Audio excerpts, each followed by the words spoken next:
বাংলাদেশে তিনটি আরের উপর বাংলাদেশের অর্থনীতি নির্ভর করে। একটি হচ্ছে রেমিটেন্স, আরেকটি হচ্ছে রেডিমেড গার্মেন্টস, আরেকটি হচ্ছে রাইস। তার মধ্যে সবচেয়ে গুরুত্বপূর্ণ হচ্ছে রেমিটেন্স।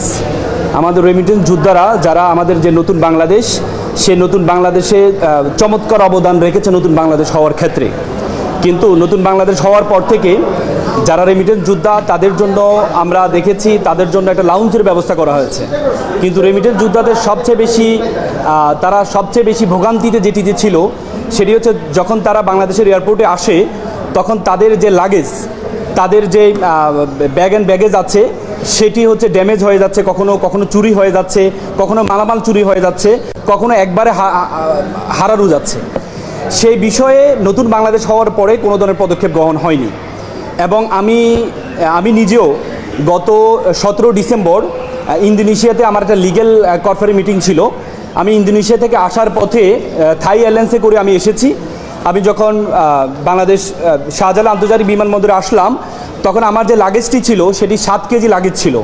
পরবর্তী দেখা যায় আমি যখন বেল থেকে লাগেজটি নিই তখন আমার লাগেজটি ছেঁড়া অবস্থায় পেয়েছি এবং পরে ওয়েটটা মাপার পর দেখা গেল মাত্র 5 কেজি আছে। 2 কেজি আমার লাগেজের গুরুত্বপূর্ণ মালামাল হারিয়ে গিয়েছে বা চুরি হয়েছে।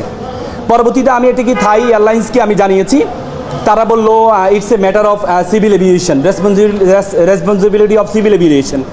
পরবর্তীতে আমি সিভিল এভিয়েশনে যেখানে লস্টিং অ্যান্ড ফাউন্ডিং অফিস সেখানে আমি গিয়েছি। তাদেরকে জানানোর পর তারা আমাকে বলল, দেখেন এটি আমাদের এয়ারপোর্টে হয়েছে কিনা আমরা জানি না, এটা অন্য এয়ারপোর্টে হতে পারে, এটা আপনার থাই এয়ারলাইন্সের কাছে যান।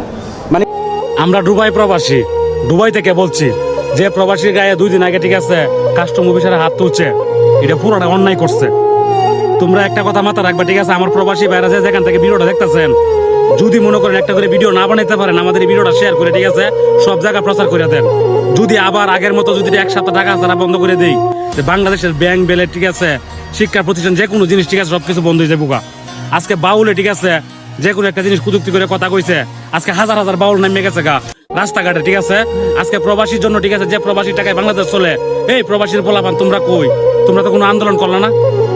এই 10 বছর 15 বছর পরে ঠিক আছে একটা প্রবাসী বাংলাদেশ যাইবো, যাওয়ার পরে এয়ারপোর্টে সবকিছু তোমরা চুরি করে লয়ে যাবে এরপরে তোমরা কোনো প্রবাসী গায়ের উপরে হাত তুলবা।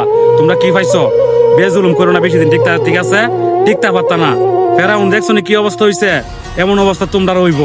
ডাইরেক্ট কথা ঠিক আছে, আমরা প্রবাসী, আমরা ইচ্ছা করলে সবকিছু পারি। যদি আবার টাকা ছাড়া বন্ধ করি তাইলে বুঝতে পারবা আমরা কি জিনিস। প্রবাসীরা কারো বাপের টাকায় মোবাইল আনে না, তারা পরিশ্রমের টাকায় কিনা মোবাইল আনে। আমি পরিষ্কার ভাষায় বলতে চাই, প্রবাসীদের সাথে নাটক করবেন না। এই নাটক দেখার সময় প্রবাসীদের নাই, এখনো সময় আছে। প্রবাসীরা এখনো ধৈর্য ধরে আছে। একবার যদি তারা আওয়াজ তুলে তখন বুঝতে পারবেন।